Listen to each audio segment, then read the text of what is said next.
Menteri Keuangan Sri Mulyani menjawab pertanyaan Hakim Saldi Isra terkait sumber anggaran Presiden bagi-bagi bantuan kemasyarakatan. Sri Mulyani jelaskan asal-usul uang yang dibagikan Jokowi bukan bagian dari Parlinsos. Hal ini diungkapkan Sri Mulyani dalam sidang sengketa hasil Pilpres 2024 di Gedung MK Jakarta, Jumat 5 April 2024. Telah disampaikan oleh Bapak Menko tadi bahwa bantuan kemasyarakatan dari Presiden bukan merupakan bagian dari Perlinsos. Anggaran untuk kunjungan Presiden dan anggaran untuk bantuan kemasyarakatan dari Presiden berasal dari dana operasional Presiden yang berasal dari APBN. Dana operasional Presiden diatur oleh Peraturan Menteri Keuangan 48/2008 yang diubah dengan Peraturan Menteri Keuangan 106 tahun 2008. Sementara dana kemasyarakatan Presiden diatur dalam Peraturan Menteri Sesnek nomor 2 tahun 2020.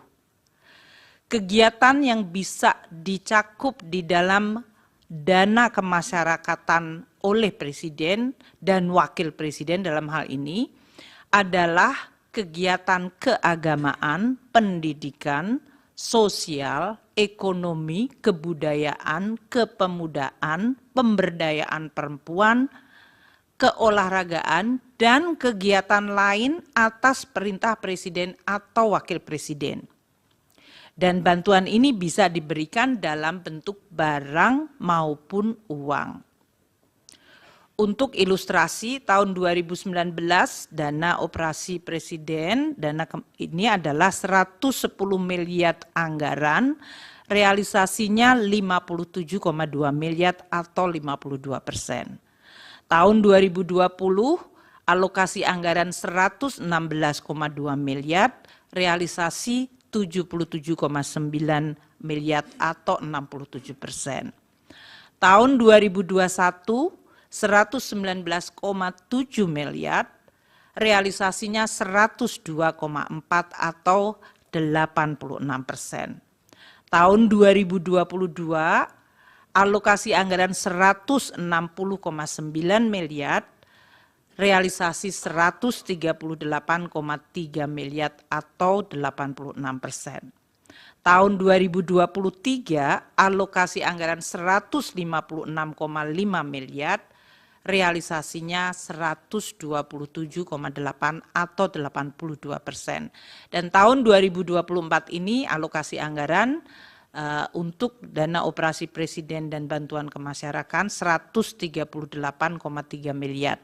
Sampai dengan bulan ini, bulan Maret, April ya, adalah 18,7 miliar atau baru 14%.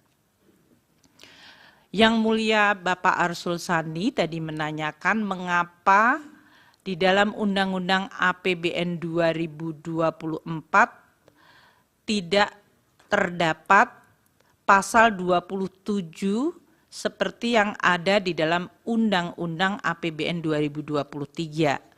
Tadi sebetulnya sudah dijawab. Pasal 27 dari Undang-Undang 28 tahun 2022 mengenai APBN 2023 adalah dibuat dalam situasi pandemi COVID.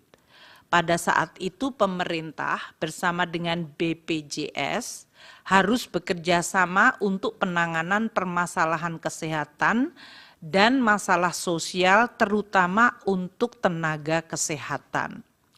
Dengan berakhirnya status pandemi, maka pasal 27 tersebut disepakati oleh oleh pemerintah dan DPR tidak diperlukan lagi, sehingga pasal 27 tidak ada lagi di dalam Undang-Undang APBN 2024. Yang mulia Bapak Arsul Sani menanyakan kenapa Perlinsos sesudah COVID anggarannya masih tetap tinggi. Tadi sudah dijawab, kami akan ulangi dengan lebih detail.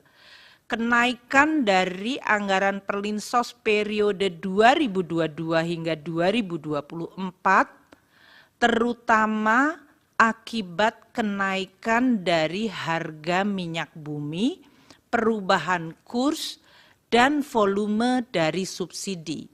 Jadi bagian dari anggaran Perlinsos yang paling besar naiknya atau yang mengalami perubahan sangat besar adalah pada bagian subsidi, terutama subsidi energi.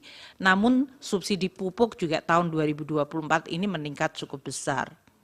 Sehingga anggaran subsidi naik dari 211,8 triliun tahun 2021 naik menjadi 291 triliun tahun 2022, tahun 2023 naik lagi menjadi 332,5 triliun, dan tahun 2024 ini dianggarkan 340,7 triliun, naik karena terutama subsidi.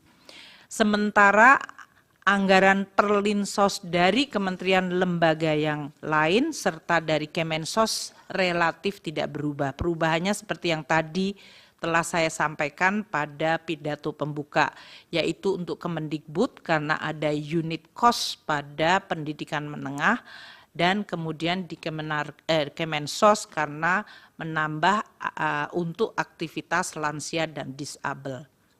Untuk ilustrasi, harga minyak tahun 2021 $68, 2022 melonjak ke 94,5, tahun 2023 dan 2024 ini menggunakan asumsi dan sekitar $82. Untuk nilai tukar tahun 2021 14.312, 2022 naik ke 14.871, 2023 15.255, dan tahun 2024 menggunakan APBN asumsi 15.000. Volume solar juga meningkat sangat cukup tinggi, tahun 2020 14,3 juta liter, tahun 2021 naik ke 15,8 juta liter, 2022 di 15,1 juta, tahun 2023 melonjak ke 17 juta, dan di 2024 dialokasikan 19 juta liter. Ini yang menggambarkan bahwa Perlinsos di tahun 22 hingga 24 meskipun pandemi telah selesai tetap tinggi karena subsidi yang merupakan bagian dari perlindungan sosial mengalami kenaikan terutama untuk subsidi energi, dan yang tahun 2024 subsidi pupuk juga mengalami kenaikan.